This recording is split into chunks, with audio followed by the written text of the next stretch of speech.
guys, welcome back to my channel. My name is Heather McCarthy if you are new here, and today's video is going to be a review of The Bible Study by Zach Windahl. So if you've been looking at ordering this and haven't got it, make sure you stay tuned for today's video to see my opinion of it.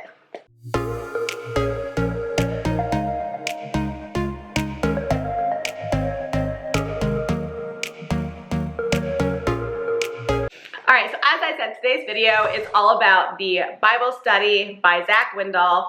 This is a two-part Bible study. This is the Old Testament and this one is the New Testament.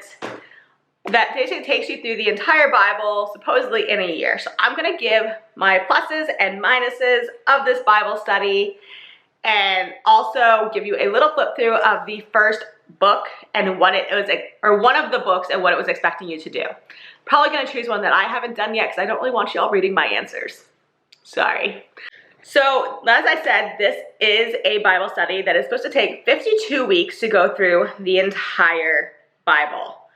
So it starts, you open it, has an introduction, and it has a 52-week schedule.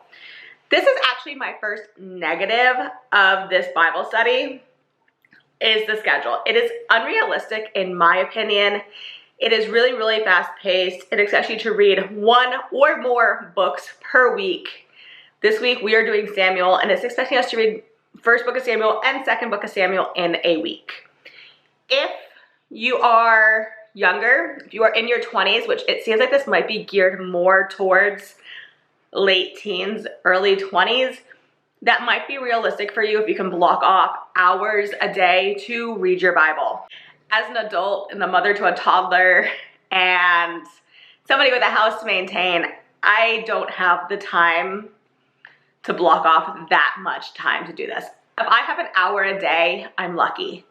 So reading multiple books in a week in less than an hour a day, and actually reading for comprehension, not just reading for the fact of reading, is highly unlikely. So I've had to give some grace to the schedule and just, some of them we've taken 2 weeks, some of them we've taken 3 weeks. We're currently doing Samuel. We're going to do Samuel 1 in a week and Samuel 2 in a week and just let that be. There's just no way we're going to get that all done in 1 week. It's just not possible with an adult life.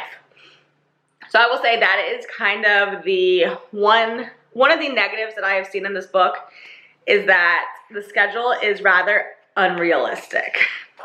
Something that I do really like, so we're just gonna alternate like likes and dislikes, I guess. Something I do really like is that in the beginning of each section, it shows you information about that book.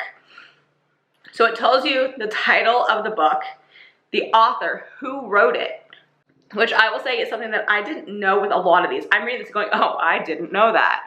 I like that. It tells you who wrote it, when it was written, who it was written to, and then the reason for it being written, the theme of the writing, the key verse, the sections, different parts of that book, and then the key words within that book.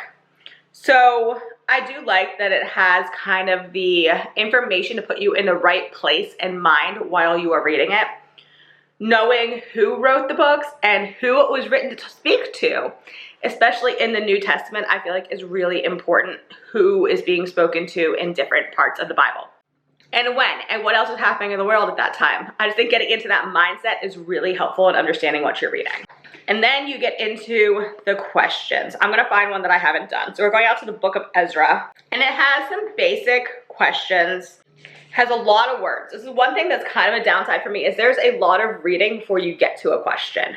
And that's okay. The author's putting things into his own perspective. He shares bits and pieces of his own story, but a lot of it is just recapping what you just read in the Bible, which personally I think I could do without some of the recapping, but it is nice if you are taking it slower. I guess you have a bit of a reflection and a bit of somebody else's opinion.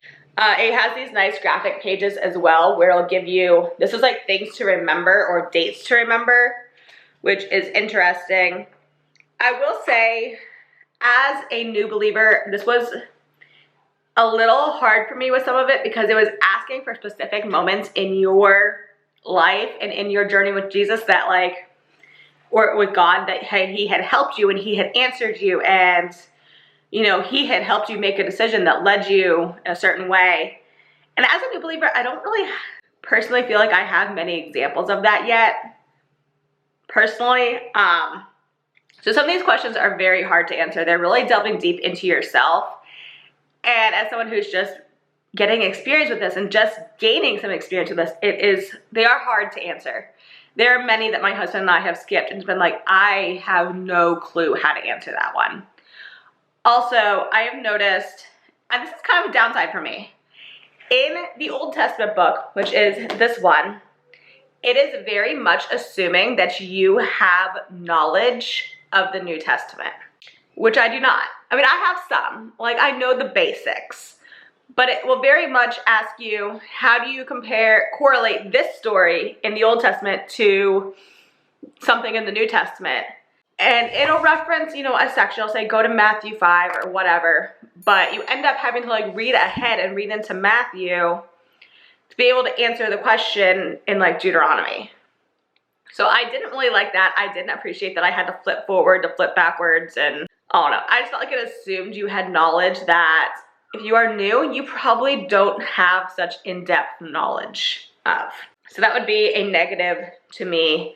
I do like that it is forcing me to actually read through the Bible. It's really kind of encouraging me to keep moving on and not just I've attempted to read the Bible before, and I get about halfway through Genesis or halfway through Deuteronomy, and I close it and I put it down and I never come back.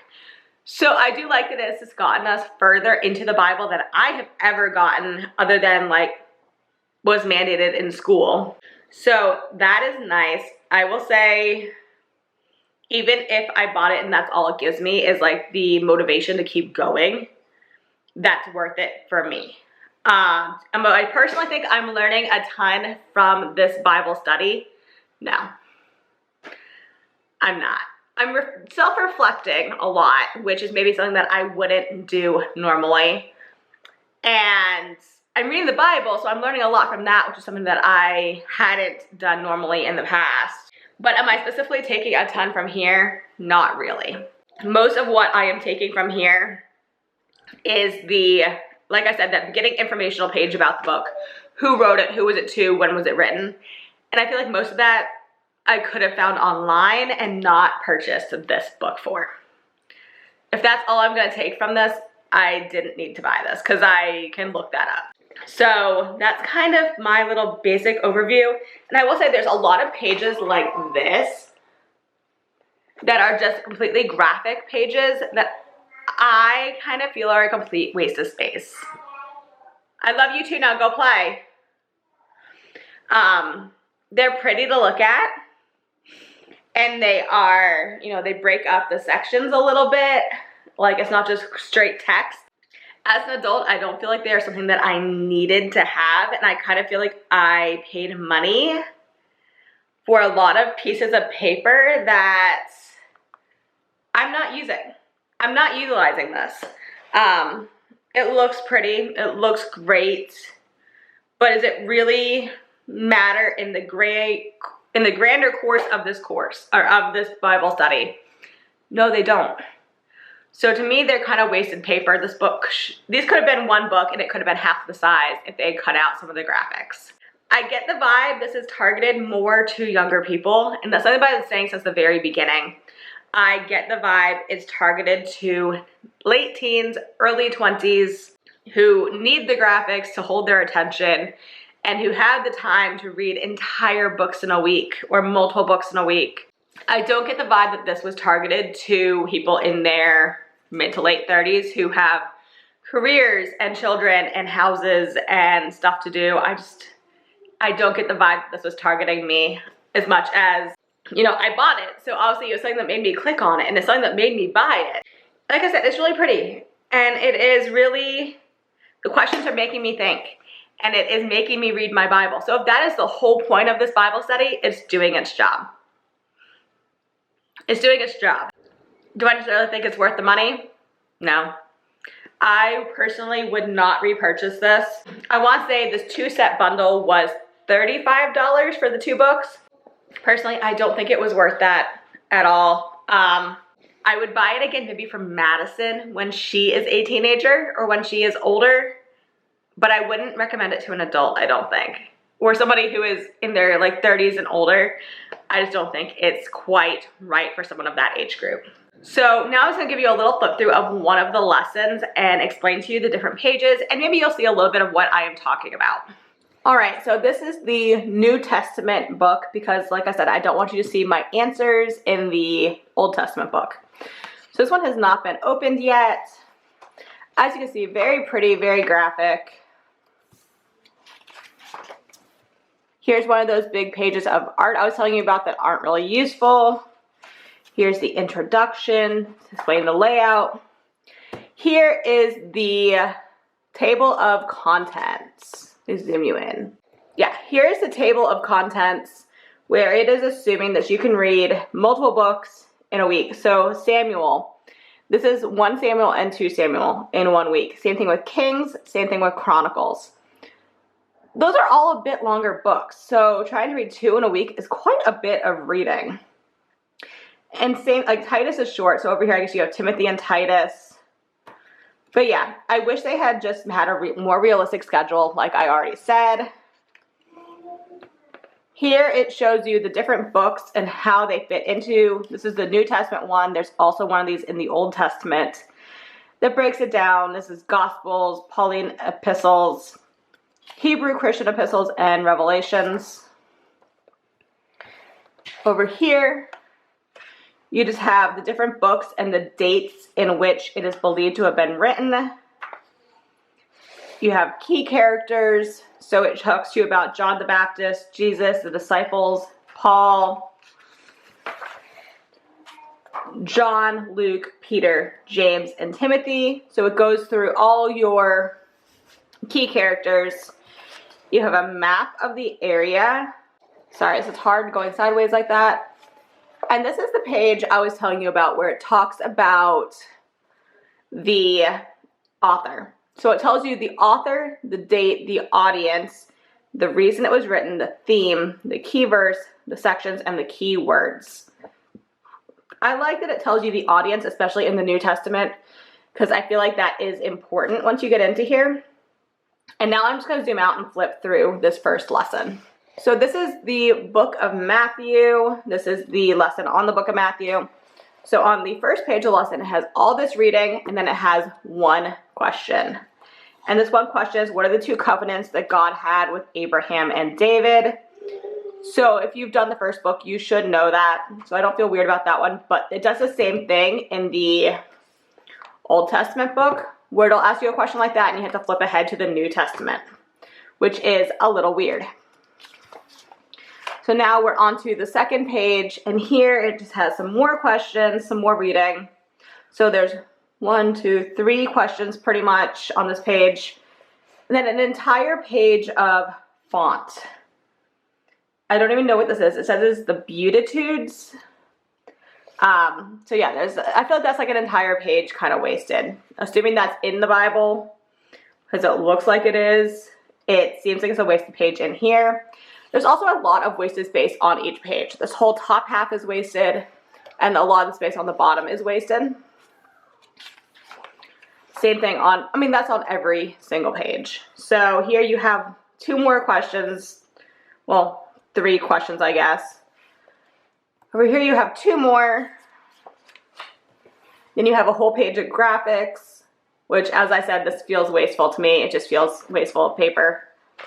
You have 2 more questions, and then your final thoughts, which has 1 question, and that is the end, and you're on to the next book. So that is the first lesson in the New Testament. Yeah, but after that flip through, I hope you guys kind of see what I'm talking about. There are not a lot of questions, which is good if you're trying to get it done quickly and stay semi on schedule. It's good that there's not a ton of questions. But there's also a ton of wasted space, which to me just feels like if there's wasted space, there's wasted money. It's kind of how I feel about it. The questions, like I said, do make you go deep into thought. They make you reflect on yourself, at least so far, which is good, and it's something that I have not personally done yet. Yeah, that is my overall review of this Bible study. I hope you guys enjoyed this video. Give it a thumbs up if you want to see more like this. Comment down below if you have used this, or if you have used it with your children and maybe they enjoyed it, or if you enjoyed it or have kind of the same feelings as I do, that it was a bit wasteful. Comment down below and let me know. If you are new, make sure you hit that subscribe button. Also comment down below and introduce yourselves, because I would love to get to know you better. I hope you guys enjoyed this video, and I will see you on Friday. I don't know with what. With a new video. Hopefully it's gonna be a haul of some sort, because I am waiting for 4 different packages to show up that I thought would be today's video, and they aren't here. So make sure you stay tuned for some sort of book haul coming up, and also a candle haul that will all be posted in the near future. As I said, I hope you guys enjoyed this video, and I'll see you in the next one on Friday. Bye guys.